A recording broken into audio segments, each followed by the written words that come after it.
Uma carreira consolidada no Exército Brasileiro. Chegou ao posto de oficial-general e comandou a Brigada de Infantaria de Selva aqui na nossa vizinha Boa Vista, em Roraima.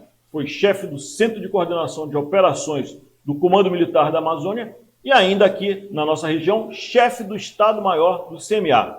Em 2019, foi para a reserva ativa do Exército Brasileiro e no ano seguinte, nomeado para um cargo estratégico no governo federal. Aqui no estúdio da TV Real Time, o general Algacir Pozin, superintendente da SUFRAMA.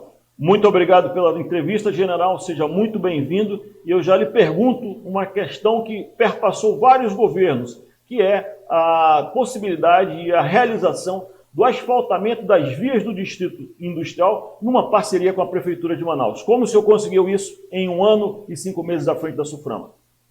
Boa tarde, Gerson. Inicialmente agradeço a oportunidade de estar aqui com você e com quem está nos acompanhando pela internet. Tá? É uma satisfação estar à frente da SUFRAMA e também é uma satisfação poder contribuir para o desenvolvimento da região, contribuir com a Zona Franca de Manaus e com o Polo Industrial de Manaus. Após 6 anos de trabalhos com verbas parlamentares para o asfaltamento do distrito, nós conseguimos aí praticamente já terminar essa revitalização. E é um trabalho de parceria, tá certo? Nós avançamos bastante na parceria com a gestão anterior da Prefeitura, com o prefeito Arthur Virgílio, e esse ano nós conseguimos praticamente terminar já essas obras.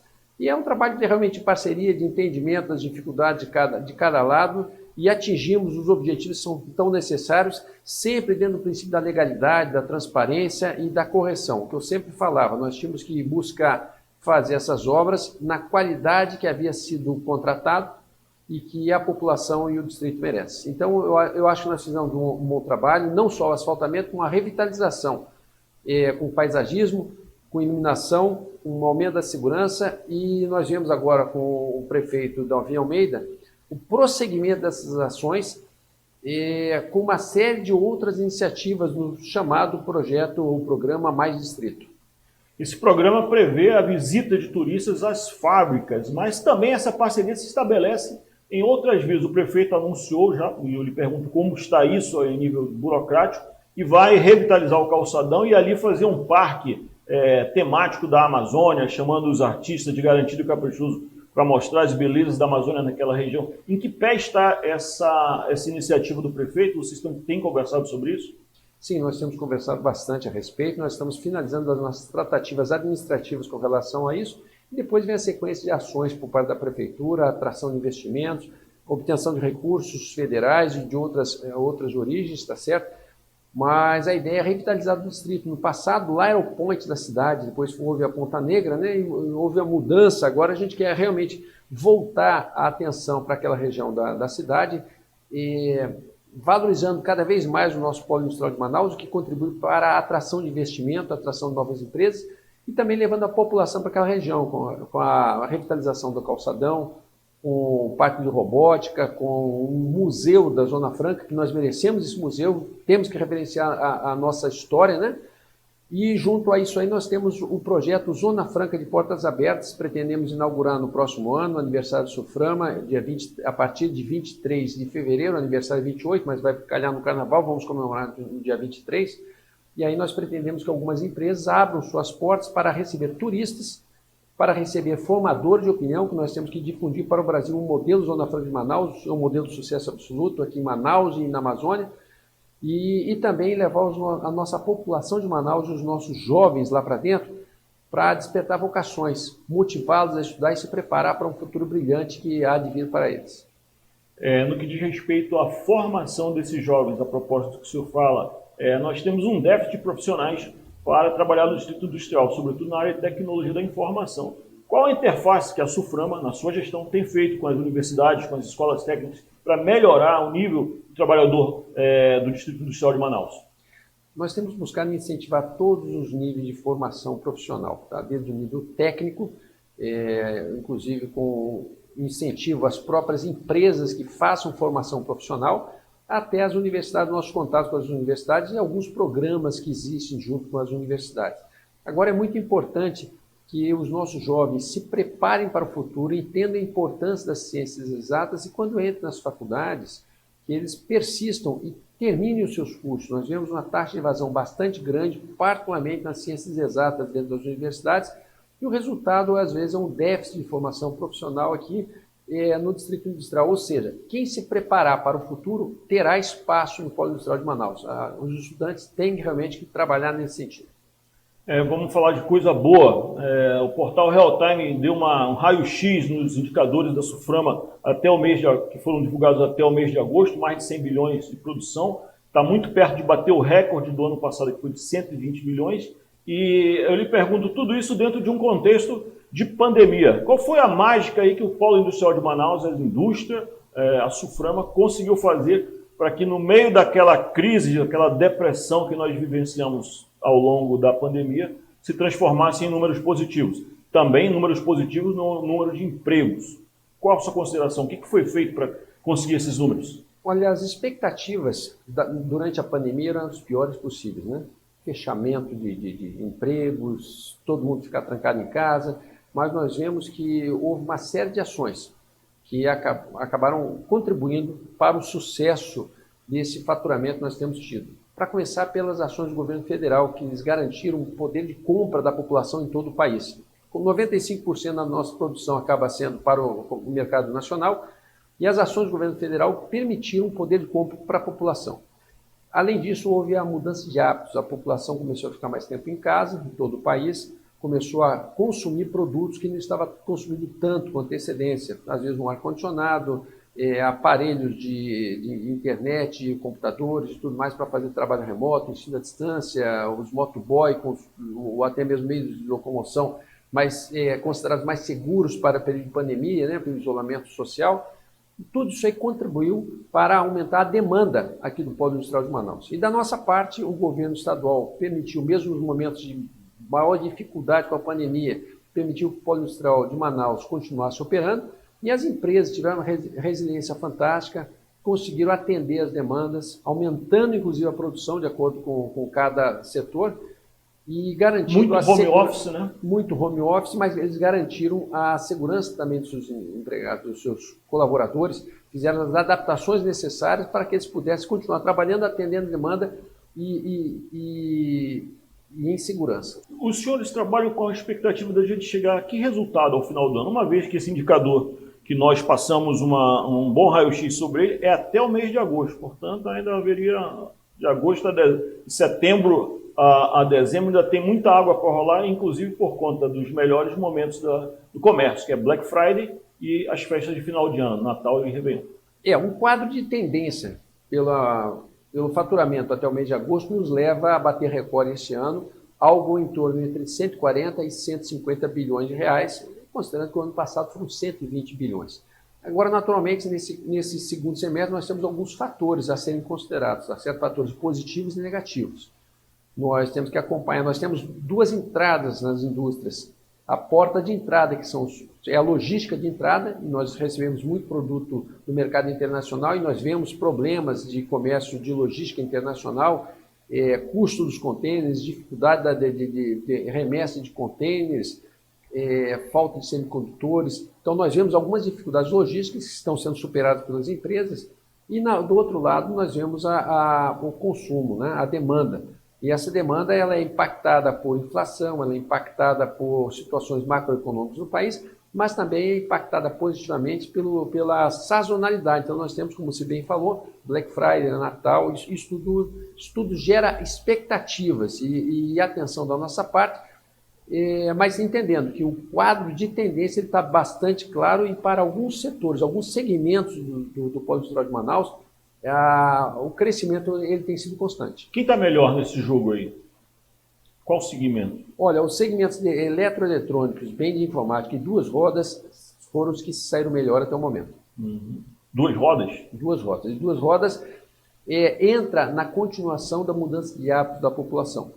Então, a população continua vendo como um meio de locomoção seguro, com aumento do preço de combustível, como um meio de locomoção mais econômico, o delivery veio para ficar, então tem uma série de aspectos que estão favorecendo o segmento das rodas. O número de trabalhadores também deve crescer. nós vemos um quadro constante de crescimento do número de trabalhadores. A média do ano passado era de 92 mil, esse ano nós chegamos a uma média até agosto de 101 mil, praticamente 102 mil trabalhadores. Também existe uma pequena sazonalidade no número de trabalhadores. Terá muita contratação de temporário agora no final do ano ou não? É normal que ocorra. De acordo com a sazonalidade, se contrata, diminui a demanda, se diminui também o número de empregos, mas nós vemos um quadro de tendência. Inclusive, nós temos acompanhado as reuniões do CAS, do Conselho de Administração da SUFRAM, que ocorre a cada 2 meses, e nós temos, normalmente, aprovado mais de 30 projetos com um índice de investimentos, de previsão, de criação de empregos diretos significativo. Então, isso tem sido uma constante. A reunião de Porto Velho foi muito boa, não é isso? A reunião de Porto Velho foi excepcional por uma série de ações que nós realizamos lá em Porto Velho, em Humaitá, promovendo a Zona de Desenvolvimento Sustentável do Amudarmadeira, promovendo interações entre o ecossistema de pesquisa. Só para explicar ao nosso webinauta que nos acompanha, o que é essa região do Amudarmadeira? O que ocorre lá? Então vamos voltar só para responder a tua primeira pergunta sobre a reunião do CAS lá em Porto Velho. Foi muito boa, nós tivemos 31 projetos aprovados e nós tivemos um montante de aprovação de projetos de 8 bilhões de reais. Para se ter uma ideia, o maior índice de investimento que nós tínhamos tido até agora, o Record, havia sido no início de 2019 de 2,8 bilhões de reais. 4 vezes mais. 3 vezes mais. 3 vezes mais, ou seja, muito significativo. Não se preocupe pelo meu erro, porque o jornalista não sabe fazer conta. Em boa hora o senhor faz a correção aqui. Mas sim, Abunã. Mas voltando para o Amudarmadeira, então veja bem. Isso é Rondônia, não é isso? Só para situar o nosso webinar. Amudarmadeira é uma zona de desenvolvimento sustentável, que foi uma iniciativa dos 3 estados, Rondônia, Amazonas e Acre, e envolve 32 municípios, e ali nós pretendemos entrar com vários vetores econômicos dentro de 3 eixos temáticos que vão de energia renovável até a bioeconomia, passando por turismo, tá? Planejamento estratégico. Dinheiro da SUFRAM? Não é dinheiro da SUFRAM.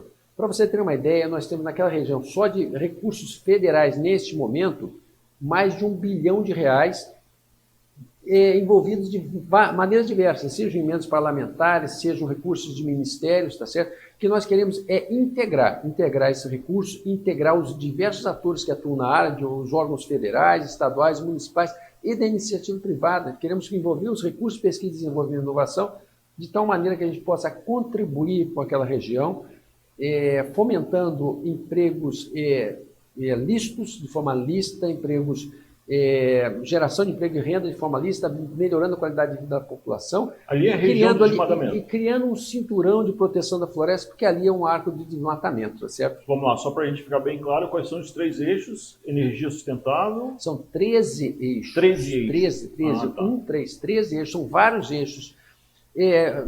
Os principais aqui, nós passamos por saúde, passamos por segurança e defesa, passamos por tecnologia da informação, bioeconomia, turismo. São 13 eixos temáticos que se interagem, são matriciais. Mas, na verdade, o que nós queremos é integrar os vários atores. O que acontece? A Amazônia é muito grande, é um continente. Se nós diluirmos os nossos esforços, cada ator para um lado da Amazônia, de um lado não aparece o resultado, de outro lado nós não criamos a sinergia.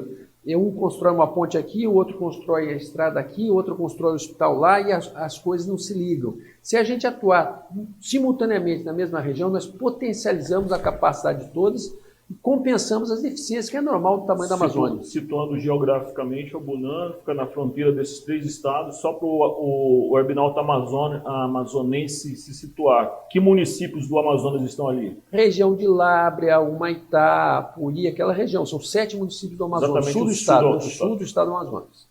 Essa situação também me dá a oportunidade de lhe perguntar, entrar na questão política. O senhor exerce um cargo técnico, lógico, mas sofre reflexos do seu trabalho da política, né? Então, a nossa bancada do Amazonas é muito pequena, são 11 parlamentares, 8 deputados federais e 3 senadores. Ela não teria força para manter esse polo aqui e se contrapor às agressões, entre aspas, aqui, sofridas quando o Polo Industrial de Manaus. E essa sinergia com os outros estados traz o apoio das outras bancadas desses outros estados, não é isso?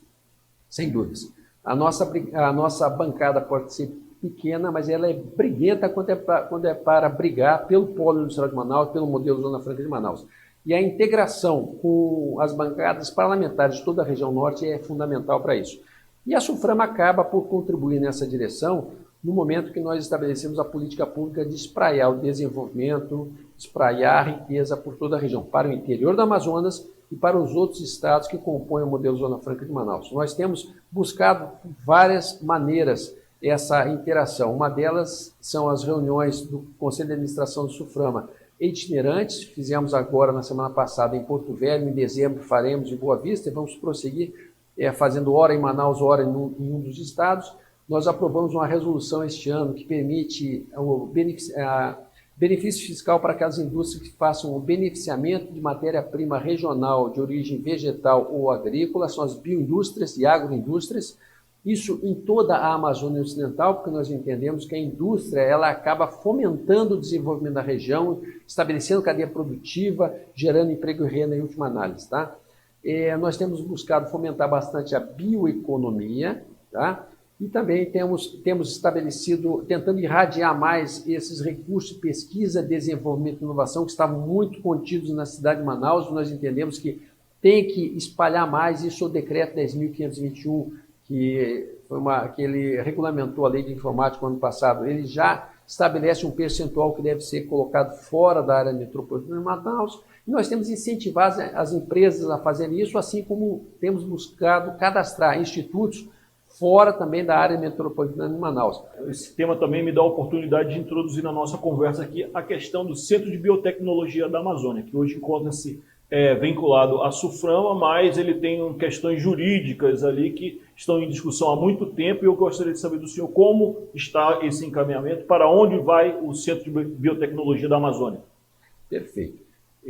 Na hora que nós falamos em irradiar riqueza, a gente fala em bioeconomia, a gente lembra do CBA, é natural, tá certo? Nós temos que potencializar os dois. O CBA, eu sempre brinco que é uma Ferrari, bonita, brilhosa, ronca o motor, mas ele não está podendo abrir o portão da garagem para ele sair, realmente voar. Mas o CBA tem feito muita coisa, tá? O CBA são 26 laboratórios, são vários cientistas, tem produzido muita coisa. E nós estamos em vias de estabelecer a liberação dele com um CNPJ definitivo, uma desvinculação da SUFRAMA, onde vai potencializar mais ainda as ações dele. Ele vai poder realmente fazer a ligação das cadeias produtivas com os produtores de conhecimento e com os empreendedores, com os empresários, para que realmente a gente faça a ligação e possamos potencializar cada vez mais a bioeconomia. General, alguém que está no posto que se ocupa agora, o caboclo aqui da Amazônia costuma dizer que ele tem que estar com um olho no peixe e o outro no gato, né? Tem que olhar o que nós temos hoje, a indústria que está aí, que está gerando emprego, mas também olhar para o futuro e ver que tipo de indústria a gente pode trazer para o nosso polo industrial. Como é que a SUFRAMA está olhando o futuro e prospectando negócios para trazer para se instalar aqui na nossa Zona Franca? Primeiro que nós temos que reforçar cada vez mais o nosso polo industrial de Manaus. Isso nós temos feito constantemente, buscando melhorar o ambiente de negócios e dar flexibilidade nas nossas ações, sempre prezando pela legitimidade, pela legalidade, tá certo? Mas nós temos buscado prospectar novos negócios por meio de uma série de ações. Então a SUFRAMA está o tempo todo aberta para isso. Temos buscado contato com outros países, com encarregados de negócios, com ligações com a embaixada. Como ontem mesmo fizemos um webinar com a embaixada da Espanha, tinham mais de 40 computadores ligados na webinar, a gente não sabe quantas pessoas, quantas empresas, naturalmente, mas essa reunião permanece no site da Embaixada Espanhola, disponível para empreendedores espanhóis, onde nós mostramos todas as nossas possibilidades para os projetos de desenvolvimento dentro desses eixos temáticos, mostramos nossa vertente de bioeconomia, assim como nós mostramos também a parte toda fiscal e como funciona o modelo Zona Franca de Manaus e o Polo Industrial de Manaus. Isso nós temos feito constantemente com outros países, com empresários de São Paulo. Temos uma viagem prevista de prospecção de novos negócios para São Paulo agora em novembro. E é dessa maneira que nós estamos trabalhando. E é importante todos os atores que podem divulgar o modelo Zona Franca de Manaus, podem divulgar as possibilidades do modelo, têm que participar disso e vocês são parte importante nesse circuito. Realmente caminhando para o fim, não querendo abusar muito da sua paciência, mas é porque um tema puxa o outro e eu sei que em março a Suframa vai levar uma comitiva para a Expo Dubai.